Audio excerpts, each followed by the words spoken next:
Stalemate here from History Hustle, and I'm standing here on a cemetery where the martyrs of the Iran-Iraq war lie buried in Tehran, Iran. In this video, I'm going to talk about the Iran-Iraq war. It's in the West a fairly unknown conflict, but nevertheless it's a very fascinating, interesting and tragic one as well. Right, the previous video I talked about how basically one dictatorship made way for another dictatorship, and that did not sit well with Saddam Hussein, the dictator of Iraq.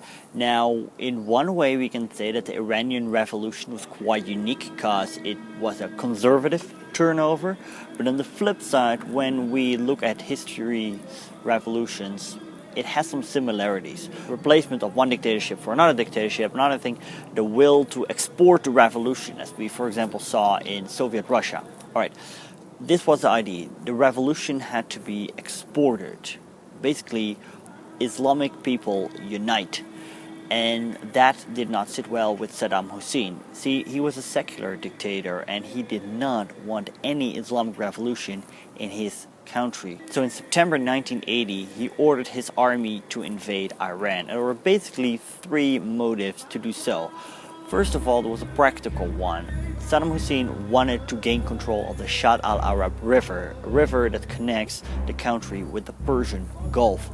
Also, there was a century-old rivalry between Arabs and Persians, and there was the fear for the spread of the Islamic Revolution.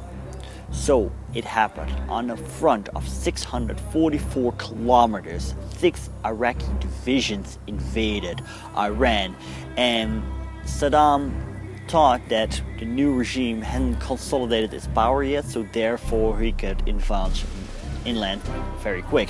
It happened, yes, he conquered large stretches of Iranian territory, however, then they got stuck. The Iranian Islamic government managed to unite its people to fight off the infidel Iraqis. They mobilized their forces and struck back. A holy war it was, according to them. An all-out, total war with all its cruelty and atrocities. It certainly was as well. Iraq used poison gas. Numerous Iranian civilians and soldiers died in a cruel way. Both parties used massive aerial bombardments. The soldiers dug themselves into trenches, which gave the world a déjà vu through the First World War. Iran mobilized hundreds and thousands of child soldiers. With Quran text on their forehead, they were forced into the battlefields, into the minefields, and were killed by the masses. And so, this stalemate dragged on for 8 years. In 1988, the United Nations Security Council adopted Resolution 598. Hostilities had to be ceased immediately, and so it happened. By then, hundreds and thousands, perhaps even up to 1 million people had died because of this war. Both parties proclaimed victory. In a way, it strengthened Saddam's position, but also the Iranian Islamic government managed to consolidate its power because of the war. The Iran-Iraq War is also known as the First Gulf War.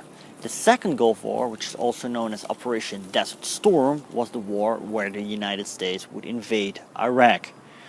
But that is a story for perhaps another time. For now, I'd like to thank you for watching, and if you have any questions or thoughts, leave them down below, especially to you Iranians or perhaps Iraqis out there.